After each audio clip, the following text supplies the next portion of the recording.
சித்தர்கள் அருளால பல வருஷங்களாக நம்ம தொடர்ந்து சிறுநீரக பிரச்சனைக்கு நல்ல சிறந்த முறையில சித்த மருத்துவம் குடுத்துட்ருக்குறோம்.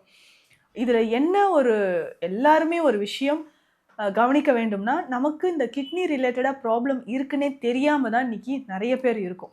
சடனா பார்த்தீங்கன்னா, இப்போ இந்த மந்த் இப்பதான் மேம் எங்களுக்கு தெரியும். ரிப்போர்ட் எடுத்தோனே உங்கள பார்க்க வந்துட்டோம்.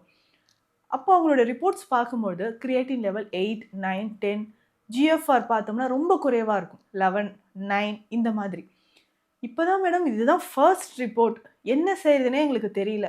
ஸோ நீங்க தான் இதுக்கு வந்து ஒரு சொல்யூஷன் தரணும். இது டயாலிசிஸ் போகாம நான் இதுலருந்து வெளில வந்துடணும். என்ன சொன்னாலும் சரி, இத வந்து எனக்கு டயாலிசிஸே வேண்டாம். சித்த மருத்துவத்தில எனக்கு ரிசல்ட் இருக்கா? எனக்கு சிம்ப்டம்ஸே தெரியலையே! சிம்ப்டம்ஸ் தெரிஞ்சிருந்தா கூட நான் ஏதாவது ட்ரீட்மெண்ட் எடுத்திருப்பேன். இல்ல ஏதாவது நான் மெடிசின்ஸ் சாப்ட்டுருப்பேன். இந்த மாரி தாங்க இன்னைக்கு நெறைய பேருக்கு இருக்கு. மைல்டா பார்த்தோம்னா பிபி இன்க்ரீஸா இருக்கும்.